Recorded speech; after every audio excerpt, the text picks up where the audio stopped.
Show में।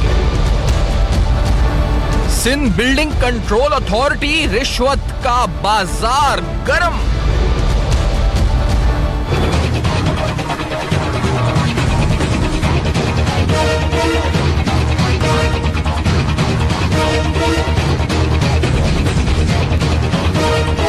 रिहायशी plots गैर कानूनी तौर पर कमर्शियल में तब्दील, अहम हकायक बेनकाब। जमीनों की हेर फेर, सिंध बिल्डिंग कंट्रोल अथॉरिटी के करप्ट अनासिर के खिलाफ घेरा तंग। अस्सलाम वालेकुम। पस पर्दा हकायक सनसनीखेज इंकशाफात प्रोग्राम बेनकाब में हूँ आपके साथ सैफान खान। इंतहाई अहम, इंतहाई हसास कराची शहर की लैंड यानी ज़मीन को एक्सप्लॉइट करने का सिलसिला मुख्तलिफ माफियाज की तरफ से, जिसके अंदर यकीनी तौर पर एक गठजोड़ होता है, जिस गठजोड़ के बाद ये तमाम एक्सप्लॉइटेशन होती है, वो सिलसिला ताहाल जारी है। और हम देखते हैं जी कि करप्शन के खिलाफ बिलखुसूस सिविक सेंटर पर जो रेड्स हुए, हमने देखा कि एंटी करप्शन रेड्स के बाद इन्वेस्टिगेशंस, इंक्वायरीज, रेफरेंसेस की सूरत में वो तमाम चीज़ें एक शक्ल हमें आती हुई नजर आई, जिसके बाद उम्मीद अवाम में, मुझ जैसे आप जैसे शहरियों में ये बंधी है कि अब इस शहर से इस करप्शन का खात्मा होने जा रहा है, या हो चुका है या होने जा रहा है। कम से कम उम्मीद बन गई लोगों की। लोग इस तरफ देखने लगे कि हाँ, अब जो है इस पर नैब की कार्रवाइयों के बाद इस करप्शन में, और बिलखुसूस जब आप कोई घर बनाते हैं रेजिडेंशियल या कोई कमर्शियल, या आप इस सिलसिले में मुंसलिक हैं इस काम से, तो जो रिश्वत आपको देनी पड़ती है सिंध बिल्डिंग कंट्रोल के मुख्तलिफ महकमों में, KDA, KMC, जो आपको जिन मरहलों से गुजर कर अपना नक्शा पास कराने से लेकर कोई भी लीगल काम कराने के लिए भी रिश्वतें देनी पड़ती हैं, शायद उसमें कोई कमी आ जाए। लेकिन अनफॉर्चुनेटली, मैं ये अनफॉर्चुनेटली लफ्ज़ कहता हुआ आपको एक फेरिस की तरफ लेके चलता हूं, जिस फेरिस के मुताबिक हमने देखा कि न सिर्फ ये सिलसिला जारी, बल्कि ये सिलसिला भरपूर तरीके से जारी है। और ये क्यों जारी है कि जिस तरह से कराची शहर में एमिनिटी प्लॉट्स के ऊपर कब्जे कर पार्क्स के ऊपर कमर्शियलाइज बिल्डिंग्स बनाई गई, इसी तरह से कराची शहर में जो नॉन डिक्लेयर्ड रोड्स हैं, जो कि जिधर कमर्शियल एक्टिविटी की इजाजत नहीं है, इस फेरिस के मुताबिक कराची शहर के बहुत से इलाके, तकरीबन पूरे शहर में इन प्लॉट्स को इलीगली कन्वर्ट किया गया इनटू कमर्शियल। ये नॉन डिक्लेयर्ड रोड्स हैं जिनके ऊपर ये तमाम एक्टिविटी की गई। अगर इस फेरिस में जाएं तो आप देखेंगे जी कि KDA scheme number 1 Mohammad Ali society, Clifton, इसके साथ साथ Gulistan Jauhar, Landhi industrial area, Bihar Muslim society, overseas society, PSHS block 6, यहां पर तकरीबन इस फेरिस में, ये फेरिस आपको दिखा जो रहा हूं, इसकी तारीख अगर आप देखें तो पहली मीटिंग 17/10/2016 यानी 2016 के इख्तितामी मराहिल में, और उसके बाद 2017 तक और 2018 के शुरू तक, ये तमाम उन मीटिंग्स की डिटेल है जिसके अंदर नॉन डिक्लेयर्ड रोड्स के ऊपर ये कमर्शियल प्लॉट्स, इसका स्टेटस चेंज किया गया रेजिडेंशियल से कमर्शियल में। ये अहम तरीन हकायक आपके सामने रखते हुए आपके सामने वो साइट प्लान भी रखते हैं, जिन साइट प्लान पर ये इलीगल एक्टिविटी यानी जो रेजिडेंशियल से कमर्शियल कन्वर्ट हुए प्लॉट्स, उनके नक्शे, उनके साइट प्लान, ये तमाम चीजें इस शहर में जारी रही। हम सवाल जहनों में ये है कि ये जो आप सब देख रहे हैं, ये जिस तरह नक्शे मंजूर हुए, ये साइट प्लान मंजूर हुए, इसके जरिए इंफ्रास्ट्रक्चरल क्या मसाइल हैं, क्योंकि इस शहर में वैसे ही हम देखते हैं जी पानी का मसला है, वाटर कमीशन काम कर रहा है, इस वक्त सीवरेज के मसाइल हैं। ये उन रेजिडेंशियल एरियाज के अंदर ये तमाम कमर्शियल एक्टिविटीज शुरू की जा रही हैं, अर्बन लैंडस्केप को तबाह किया जा रहा है, मास्टर प्लानिंग को तबाह किया जा रहा है। कौन अफसरान मुलव्विस है, मैं उनके नाम समेत आपको बताऊंगा कि जो इन मिनट्स ऑफ द मीटिंग में दस्तखत करते हैं इलीगली, नाम समेत बताऊंगा आपको, आपके सामने रखूंगा दस्तावेजात के साथ। ये सारे सबूत, ये सारे नक्शे आपके सामने इस वक्त रखे जा रहे हैं। नैब भी सिस्टम इन्वेस्टिगेशन कर रहा है, एंटी करप्शन डिपार्टमेंट सिंध भी इस पे इन्वेस्टिगेशन कर रहा है, लेकिन एंटी करप्शन वाले हमें ये बताते हैं जी कि आगे इंक्वायरी अप्रूव होने के लिए प्रेशर की जरूरत है, या अभी इंक्वायरी मराहिल में ही है, अप्रूवल के स्टेजेस में आने में थोड़ी दुश्वारियां सामना है उनका। नैब की इन्वेस्टिगेशन भी काफी स्लो है सिलसिले में, लेकिन आज के प्रोग्राम में बेनकाब हो रही है सारी चीजें, अहम तरीन हकायक अहम तरीन मालूमात आपके सामने रखेंगे और इसका इम्पैक्ट कराची शहर पर क्या होगा। मैं इस कराची में रहता हूँ, आप रहते हैं, तमाम पाकिस्तानी इससे इस वक्त मुंसलिक हैं जो चाहते हैं कि इस शहर को बेहतर किया जाए। मेरे साथ मौजूद है कराची के सदर पाकिस्तान तहरीक इंसाफ के फिरदौस नकवी साहब, और आपका ताल्लुक भी कंस्ट्रक्शन के शोबे से भी एक तरह से आप वाबस्ता हैं, तो आबाद में भी आप रहे। नकवी साहब मेरे साथ कराची में मौजूद हैं, आपका बहुत शुक्रिया, आपने ज्वाइन किया। ख्वाजा नवेद साहब जो कि सीनियर माहिर कानून हैं, एडवोकेट हैं सुप्रीम कोर्ट के, थोड़ी देर में साथ होंगे हमारे साथ। और ब्रिगेडियर रिटायर्ड मुसद्दिक अब्बासी साहब, आप डीजी नैब रह चुके हैं, हमें इस्लामाबाद स्टूडियोज में ज्वाइन कर रहे हैं। आप तमाम शख्सियात का बहुत शुक्रिया। नकवी साहब, मैं नॉन डिक्लेयर्ड रोड्स के ऊपर कमर्शियल एक्टिविटी, ये मामला हम सामने रख रहे हैं। सर, ये मिसाल के तौर पे एक मीटिंग है जिसमें ये एनओसी जारी की गई, इसके अंदर सरफराज साहब एक हैं जो सीनियर डायरेक्टर मास्टर प्लान है, इसके अंदर director town planning Sindh building control authority हैं, इसके अंदर एमडी कराची वाटर बोर्ड, इसके अलावा केएमसी के एक सीनियर डायरेक्टर मौजूद हैं, executive director legal SBCA, director land management KDA, director housing. ये नकवी साहब, लीगली तो आप खुद केएमसी से भी, यानी आप डिस्ट्रिक्ट काउंसिल से मुंसलिक हैं, ये तो हमने सुना है कि बड़ा एक प्रोसीजर होता है, ये किस तरह से सब कुछ हो रहा है शहर में? देखिए, in the existence of a local body council, अगर केएमसी का एरिया है और केएमसी को कंट्रोल दिया है, तो बगैर हाउस के अप्रूवल के ये चेंज नहीं लाई जा सकती। जहाँ तक ताल्लुक है केडीए के भी, तो उनको पब्लिक ऑब्जेक्शंस इनवाइट करने पड़ते हैं थ्रू एडवर्टाइजमेंट, बाकायदा इसकी हेयरिंग होती है और पब्लिक के ऑब्जेक्शंस को एंटरटेन करके, पब्लिक को सेटिस्फाई करके, उसके बाद जो है इसका नोटिफिकेशन निकलता है कि इस रोड को कमर्शियल डिक्लेयर कर दिया गया है। फिर जब वो रोड डिक्लेयर्ड कमर्शियल हो जाती है तो उसके प्लॉट्स के ऊपर एक कमर्शलाइजेशन फीस ली जाती है। उस कमर्शलाइजेशन फी लेने के बाद जो है वो प्लॉट कमर्शियल डिक्लेयर होता है। लेकिन नॉन डिक्लेयर्ड रोड्स के लिए कोई प्रोसीजर नहीं है, इससे कि नॉन डिक्लेयर्ड रोड्स तो नॉन एग्जिस्टेंट है। अगर आप कहें कि अगर वो रोड के ऊपर नो कमर्शियल एक्टिविटीज अलाउड, तो रेजिडेंशियल प्लॉट है तो है। जब तक शारे फैसल को कमर्शलाइज नहीं किया गया था, यहाँ 2-2 हज़ार गज के प्लॉट थे। इसी तरीके से राशिद मिनास रोड के ऊपर 250 गज के प्लॉट थे, और उसके बाद वो जो है कमर्शलाइज होने के बाद उस पर बिल्डिंगें बननी शुरू हुई हैं। इससे की बात यह है कि एक आपने प्लॉट लिया है, रेजिडेंशियल एरिया में लिया है, अगर वहाँ कोई हाई राइज आ जाती है तो वो सिटीजन्स की प्राइवेसी को इन्वेड करती है। दूसरी चीज़ ये है कि इंफ्रास्ट्रक्चर जो मौजूद है उस जगह के लिहाज से वो इस मुताबिक नहीं होगा कि वो ये एडिशनल पॉपुलेशन का लोड सह सके। इससे कि बिल्डिंगें कोई प्रॉब्लम नहीं कॉज करती, प्रॉब्लम कॉज होती है by the number of residents in those building. तो इससे कि सीवरेज भी रेजिडेंट्स जनरेट करते हैं, सीवरेज भी वहाँ से, पानी की रिक्वायरमेंट भी वहीं से आती है, और सॉलिड वेस्ट भी वही जनरेट करते हैं। तो आबादी के तनासुब को कंट्रोल करने के लिए प्लॉट्स के अंदर और फुटप्रिंट एरिया रेशियो FAR के ज़रिए कंट्रोल किया जाता है कि इंफ्रास्ट्रक्चर इस इलाके की कितनी आबादी को सह सकता है। अगर आप उसकी आबादी बढ़ाएंगे तो आपको इंफ्रास्ट्रक्चर को अपग्रेड करना पड़ेगा। अनफॉर्चुनेटली ये सारी बातें इन तमाम अफसरान जिनका आपने नाम लिया है, ये इन सब चीज़ों से बखूबी वाकिफ़ है।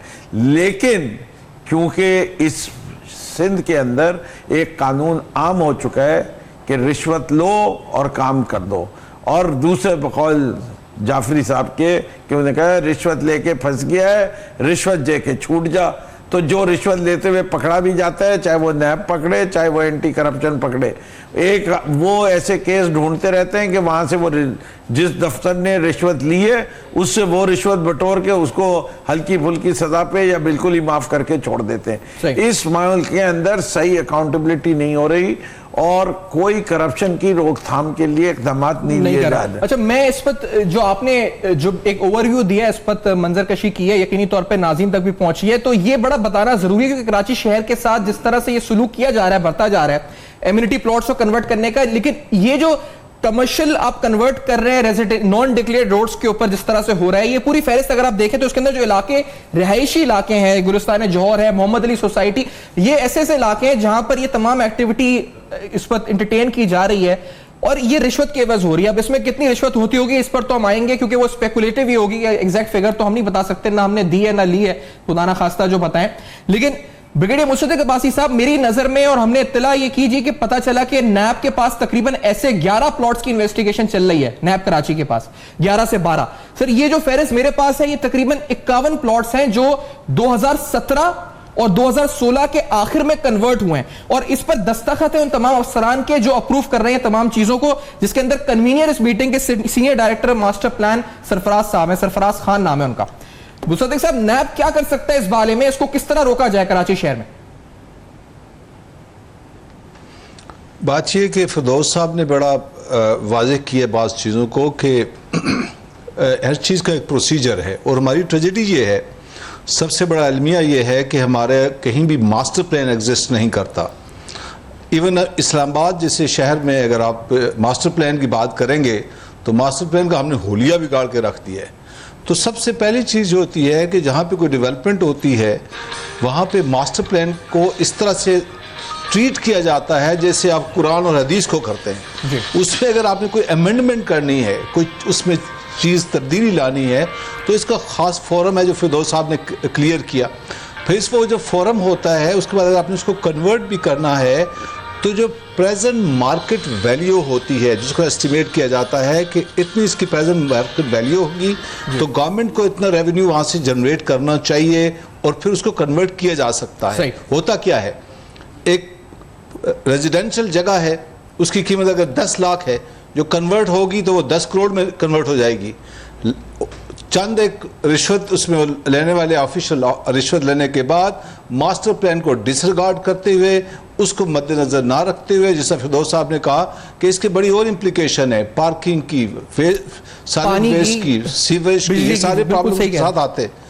हाँ, ये सारे प्रॉब्लम जनरेट होते हैं। एक ब्रेक की तरफ आता हूं, मैं मजीद तफसीलात आपसे जानता हूं इस ब्रेक के बाद, और क्योंकि अंदाजा ये है जी प्लॉट पे 1.5 करोड़ 2 करोड़ शायद इससे ज्यादा भी रिश्वत ली जाती हो, तो ये हजम जो बनता है इस पूरे मामले का, इस पूरे स्कैंडल का कितना बनता हो, शायद इससे कम या इससे ज्यादा हो सकते हैं, ये एस्टिमेट्स हैं। तो एक्सचेकर को, या फिर हम ये कहें जी कि इसका जो लॉस है, एक तो फाइनेंशियली कितना हम इस वक्त कैलकुलेट कर सकते हैं, और फिर एक नॉन फाइनेंशियल जिसकी बात फिरदौस नकवी साहब ने की है कि शहरी सहूलियात से जो इस वक्त नहीं इस वक्त उनको मुयस्सर हो सकेंगी, ये भी हम बेनकाब करेंगे। इस एलिमेंट को और कुछ अहम हकाइक रखेंगे आपके सामने इस ब्रेक के बाद। मेरे साथ रहिए।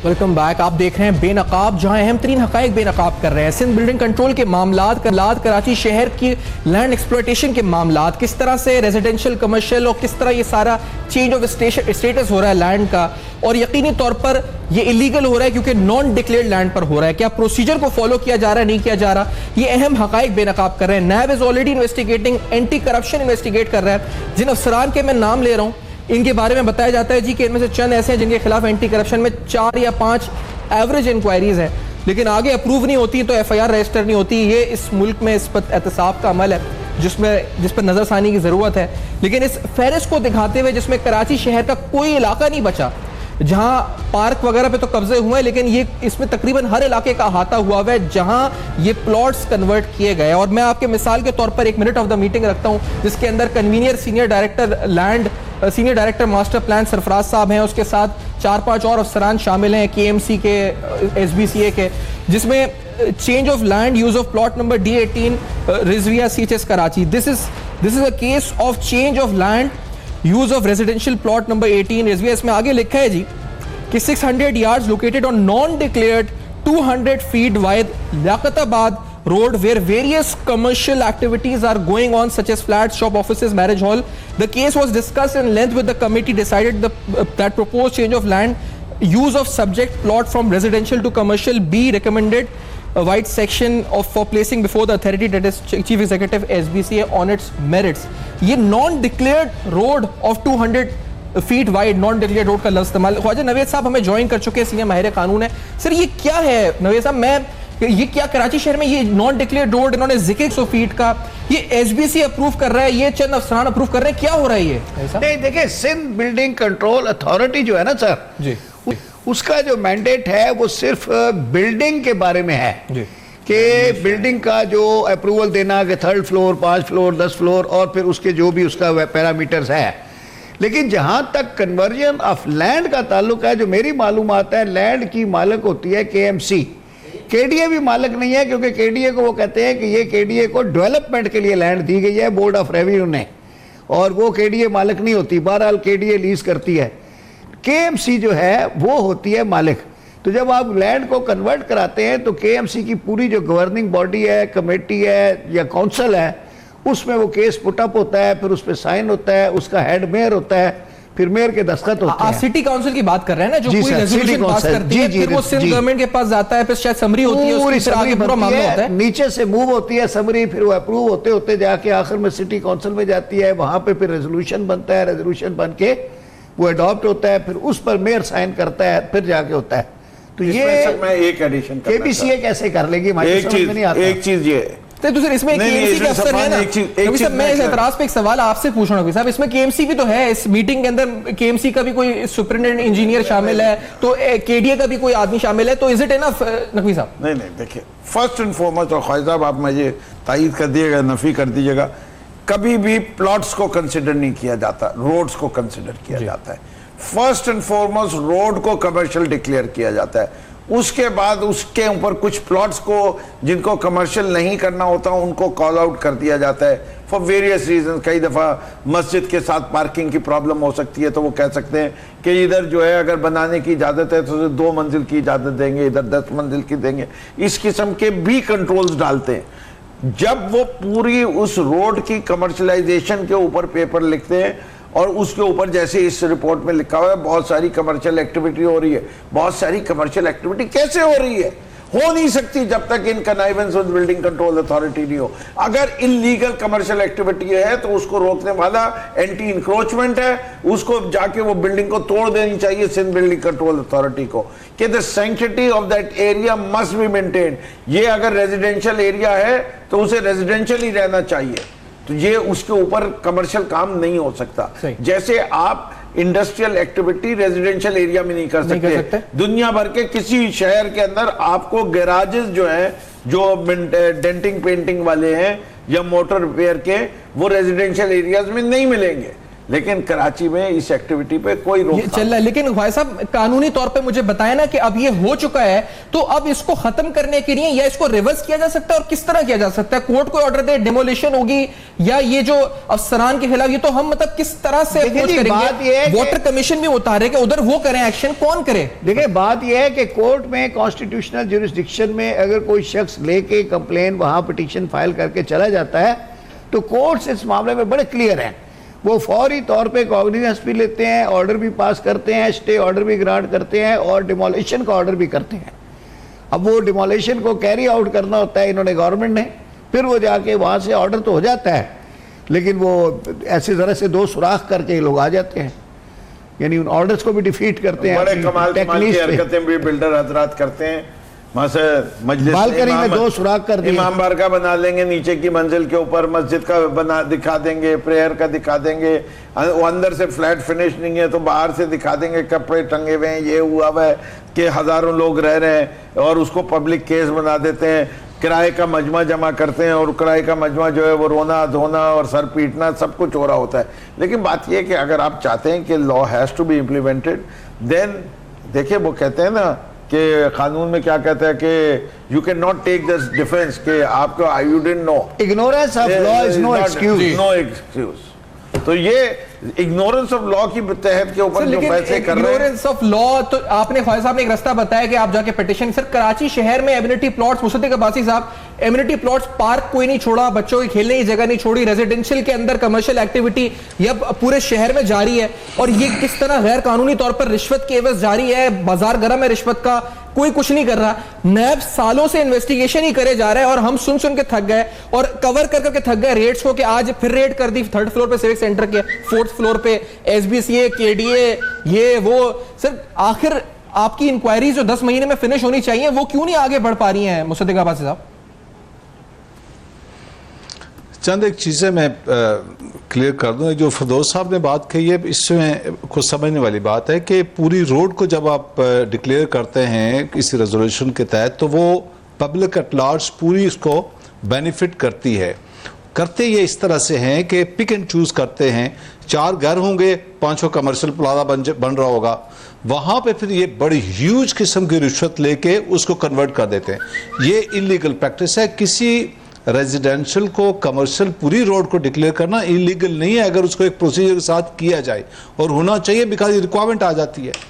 असली बात ये है, आप एक दफ़ा नहीं, आप बात यह कि आपने केसेस यहाँ पे आप डिस्कस कर चुके हैं, करप्शन को ख़त्म करने के लिए पॉलिटिकल विल चाहिए। पॉलिटिकल विल जब तक अदारों के पीछे नहीं होगी, मसलन एंटी करप्शन एस्टेब्लिशमेंट है, उसको जो हेड करता है वो ब्यूरोक्रेट हेड करता है जो कि चीफ सेक्रेटरी होता है। मुझे आप ये बताएं, वो कभी भी ब्यूरोक्रेट के खिलाफ इंक्वायरी अथराइज करने देगा?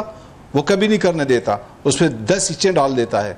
तो मसला ये है कि हमारी पीछे से पॉलिटिकल विल नहीं है करप्शन के खिलाफ, इसलिए सारे अदारे, आप सिंध में आप देख लें कि 16 ग्रेड 19 ग्रेड की जगह पे 16 ग्रेड वाला बैठा होगा, 20 ग्रेड पे 17 वाला बैठा होगा, ज़्यादातर जो है वो क्रोनीज बैठे हुए हैं ताकि वो इलीगल तरीके से काम को करवा सकें। पूरा सिस्टम इस तरह से है। की बात हो रही है आपकी, मैं नैब की बात कर रहा हूँ साहब, ये जो ब्रिगेडियर साहब नैब की बात कर रहे हैं कि नैब के अंदर जो इंक्वायरीज हैं, जो कॉल अप नोटिसेस हैं, ये 2018 के शुरू में मैंने सुना है जी कि 2 रोड्स को नॉन डिक्लेयर रोड्स पे 11 प्लॉट्स कन्वर्ट करवाए गए।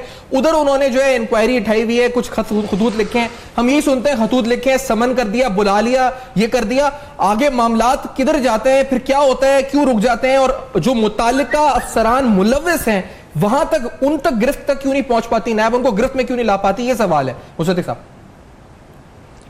सफान बात यह है कि नैब का सिस्टम बड़ा क्लियर है।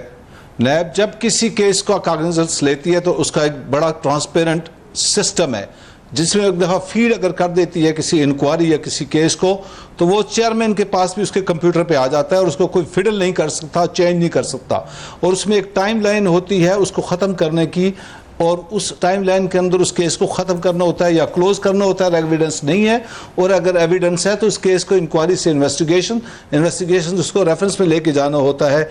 ये नहीं होगा कि नैब का कोई अफसर किसी केस के ऊपर बैठ जाएगा, ये अभी ऐसा नहीं हो सकता क्योंकि उनका सिस्टम बड़ा ट्रांसपेरेंट है।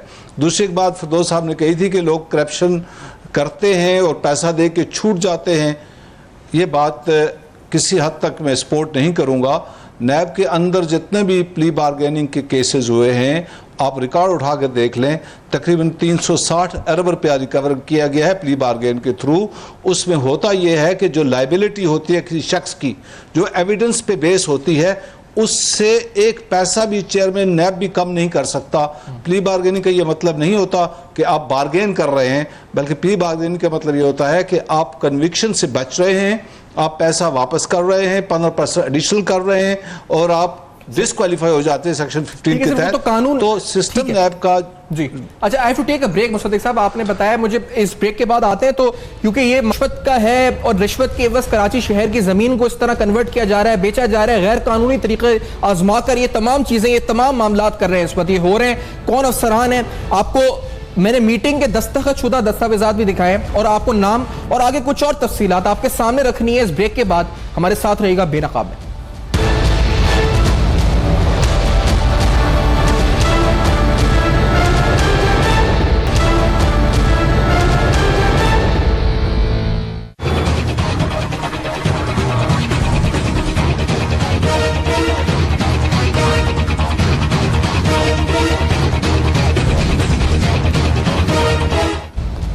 Welcome back. आप देख रहे हैं बेनकाब। बेनकाब में अहम तरीन हकाइक आपके सामने रख रहे हैं, आपके सामने वो नक्शे, वो साइट प्लान्स रख रहे हैं जो अप्रूव किए गए कराची शहर में, न सिर्फ एमिनिटी प्लॉट्स बल्कि कराची शहर में किस तरह रेजिडेंशियल को कमर्शियल में कन्वर्ट किया जा रहा है गैर कानूनी तौर पर, और ये मामला अभी भी हो रहा है इस वक्त, जिस वक्त हम समझते थे कि शायद ये चीजें कम हो चुकी होंगी। कितनी रिश्वत, कितना मामला, कितना संगीन नौयत के ये मामलात हैं जो आपके सामने रख रहे हैं। साहब, मैं क्योंकि स्पेसिफिकली स्पीकिंग पहले आपसे कि क्योंकि ये जिस तरह से जिन अफसरान, आपने खुद पढ़ा मिनट्स ऑफ द मीटिंग, ये कितने करोड़ रुपए या अरबों कितने रुपए की रिश्वत का मामला होता होगा, स्पेकुलेशन ही कर सकते हैं, we can not tell the exact figures, but estimation क्या है आपकी? सर अभी देखें, ये जब पकड़े जाते हैं तो पता चलता है कि इनके पास कितना रुपया है, हमें तो अंदाजा ही नहीं है, ये तो लेने देने वालों को पता रहता है। अब देखिए, बलूचिस्तान में एक सेक्रेटरी पकड़ा गया था तो 60 करोड़ रुपए नगद, 78 करोड़ तो नगद उसके घर में पड़े हुए कैश, और इसी तरह ये केडीए का कोई पकड़ा है, डायरेक्टर जनरल नासिर के क्या नाम है, तो उसका जब देखा है तो पता चला कि रोज का पता नहीं रेमिटेंस उसका कितने करोड़ रुपए का था। तो अब इस तरह जब ये भाव पता चलते हैं, अच्छा ये जब पोस्टिंग लेते हैं तो सुना है उस वक्त भी ये बहुत बड़ी रिश्वत देकर आते हैं, फिर इनको मंथली भी देना होता है। सर ये साहब जो है ना, जो कन्वीनियर, ये तो रिटायर हो चुके हैं, जो जिनके मैं आपको दस्तावेजात दिखा रहा हूं, या जो अभी भी डीजी है, एसबीसी है, उनके बारे में भी सुना है 1 आध महीने में चले जाएंगे, कुछ नहीं हो रहा। ये तो अप्रूवल हो रहे हैं सारे, अभी भी ये सब मामला चल रहे हैं और कुछ भी नहीं हो रहा। तो ये तो फिर फौरन ही कनाडा चले जाते हैं ना सर सारे, जो पकड़ा कनाडा से एक्स्ट्राडाइट तो किया जा सकता है। बस वो ड्यूल नेशनलिटी के। अभी तक तो किसी को लाए नहीं है। लेकिन मैं एक मुसद्दिक साहब, टोटल 2 बंदे आए हैं, एक एडमिरल मंसूर आए थे वहां से अमेरिका से, एक वो पंजाब का जो था हमेश खान, जो पंजाब बैंक का, अच्छा उसने भी खुद ऑप्ट किया था जाने के लिए, अमेरिका वाले दे नहीं रहे थे। अच्छा फिरदौस साहब, कितनी आप तो इस शोबे से मुंसलिक भी हैं, कितनी आपको लगता है कि ये रेजिडेंशियल टू कमर्शियल में क्या कैलकुलेशन होती है, फिगर किस तरह का फार्मूला है? जितना ऑफिशियल रेट है उससे दुगना अनऑफिशियल रेट है। अच्छा, यानी अगर 8,000 रुपए गज रेट चल रहा है शाहर फैसल का ऑफिशियल, तो 16,000 रुपए गज चल रहा है अनऑफिशियल। यानी एक प्लॉट 1000 गज का कमर्शलाइज कराने के लिए कम से कम 1,60,00,000, कम से कम, ज्यादा इससे हो सकता है, कम नहीं होता। 1,60,00,000। तो सर ये जो अभी रेट्स वगैरह हुई थी, करप्शन, ये सब क्या हुआ? इससे कोई फर्क नहीं पड़ा इस पे? ये बढ़ गया कैसे बढ़ता है मुसद्दिक साहब? मैं आपको सिर्फ बताना चाहता हूं कि आपके जो फरिश्ते अफसरान हैं, वो जब तक वो केस एस्टेब्लिश होता है उसके बाद तो वो एस्टेब्लिश करने के रुकवाने के लिए पहले आके हम अप्रोच कर लेते हैं लोगों को और कहते हैं कि अगर आप पैसे दे देंगे तो हम ऐसी रिपोर्ट लिख देंगे, केस ना शुरू हो। आपके मिसाल ऐसी कोई हुआ है आपके साथ? सर अब मैं क्या कहूँ ना, अब इसके बाद जो कहूंगा तो या तो मैं कहूँ कि मैं खुद फंसा हुआ था, तो ऐसी नहीं है, वरना दूसरे लोगों की जिनकी सीक्रेट्स पता है वो I can't disclose without them saying, but I can say कि ये नहीं है कि नैब के अफसरान जो है वो बिल्कुल ऑनेस्ट है। नैब के जो करिंदे नीचे हैं बाकायदा चल रही है। फिरदौस साहब मैं फिरदौस साहब इस चैनल के थ्रू आपसे एक रिक्वेस्ट करूंगा कि प्लीज़ ऐसे नाम सामने लाएं। मेरा 14 साल का तजर्बा है नैब का, हमने 16 ऑफिसर्स नैब के 17 ग्रेड से लेके 20 ग्रेड तक हमने अपने हाथों से जेल भेजे हैं। हमने उनको कन्विक्ट करवाया है, 2-2 साल उनकी हमने बेल नहीं होने दी। नैब का इंटरनल विजिलेंस सिस्टम बड़ा सख्त है। अगर आपके नॉलेज में कोई ऐसी चीज आती है आपको प्लीज नैब के लिए बहुत बड़ा ग्रेट फेवर होगा, बहुत बड़ा फेवर होगा। लेकिन मुसद्दिक साहब मैं एक चीज और रिक्वेस्ट करूंगा, आप बताएं।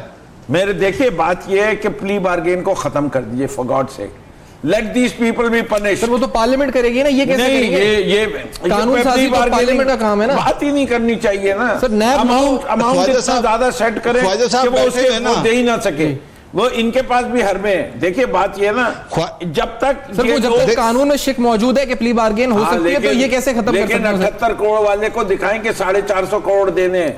बात ये कि वो 78 करोड़ देके 300 करोड़ तो अपने मजे उड़ा रहे हैं।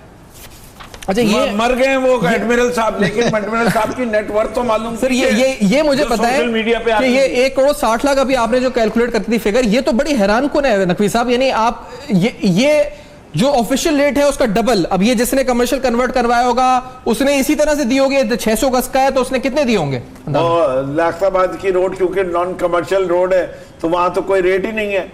मैं तो आपको शारे फैसल। अच्छा ये नॉन कमर्शियल जो लफ्ज इस्तेमाल किया, इस पर आपका क्या तबसरा है? ये जो उन्होंने कहा है जी कि it's a non commercial 200 feet wide road Liaquatabad भी, ये जो मिनट्स ऑफ मीटिंग में लिखा है। देखिए एक तो इन्होंने लिखा है, लेकिन उसके साथ लिखा हुआ है अंग्रेजी गलत लिखी हुई है पूरी। कि non declared 200 feet right road लिखा, ये है non declared 200 feet right road, यानी वहां जो सड़क है वो 200 फीट की डिक्लेयर ही नहीं हुई भी, तो यानी वो सड़क भी इंक्रोच कर रही है किसी के लैंड पे, जबकि वो ये कहना चाह रहे थे कि ये रोड जो है वो नॉन कमर्शियलाइज्ड रोड है और 200 फीट वाइड है।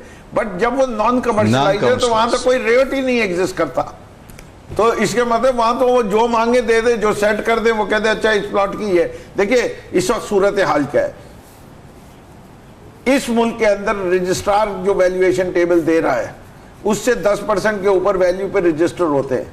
अभी भी शारे फैसल के ऊपर जो कीमत है असली वो 4 लाख रुपए गज है और रजिस्ट्रार की वैल्यूएशन इसकी 1/10 है।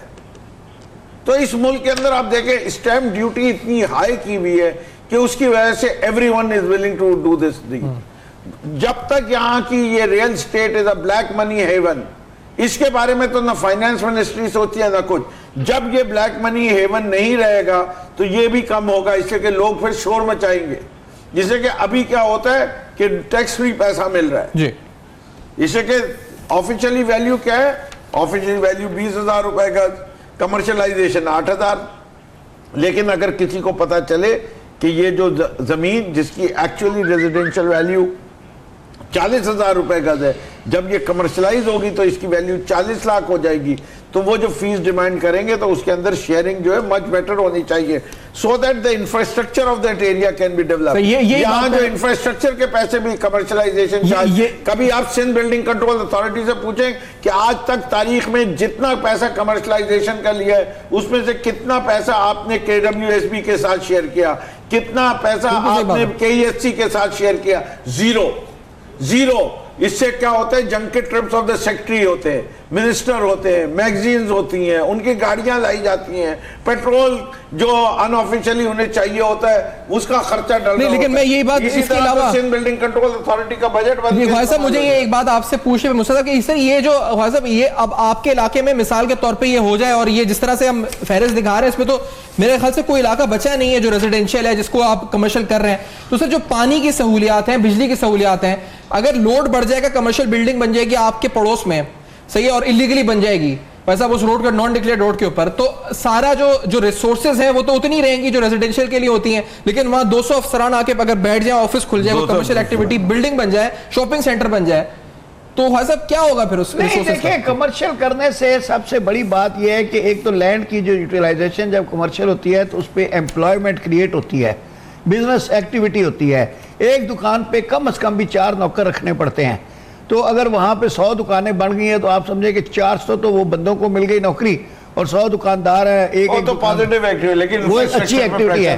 बाकी ये कि रेजिडेंशियल जो होता है ना बिल्डिंग, उसमें ये प्रॉब्लम होती है कि पानी और गैस और इनकी चीजें होती हैं। कमर्शियल में बिजली ज्यादा खर्च होती है लेकिन पानी वगैरह कम खर्च होता है as compare to the residential, क्योंकि रेजिडेंशियल में कपड़े धुलते हैं, बर्तन धुलते हैं, फर्श धुलते हैं और पानी ज्यादा कंज्यूम होता है, लोग नहाते हैं। जी जी। और जबकि जहाँ कमर्शियल एक्टिविटी है वहां सिर्फ बिजली ज्यादा खर्च होती है। जी जी, शुक्रिया। इलाके में क्या होता है, बिजली जाती नहीं आती है। टाइम इख्तिताम पे पहुंचा है। मुसद्दिक अब्बासी साहब का, ख्वाजा नवेद साहब का, फिरदौस नकवी साहब का शुक्रिया अदा करते हुए फीडबैक के लिए आपके सामने ईमेल एड्रेस और ट्विटर पेज फ्लैश करेगा और इस पर जरूर अपना फीडबैक दीजिएगा। आपके सामने फिर हाजिर होंगे बेनकाब में अहम तरीन मामलात के साथ, संगीन मामलात के साथ।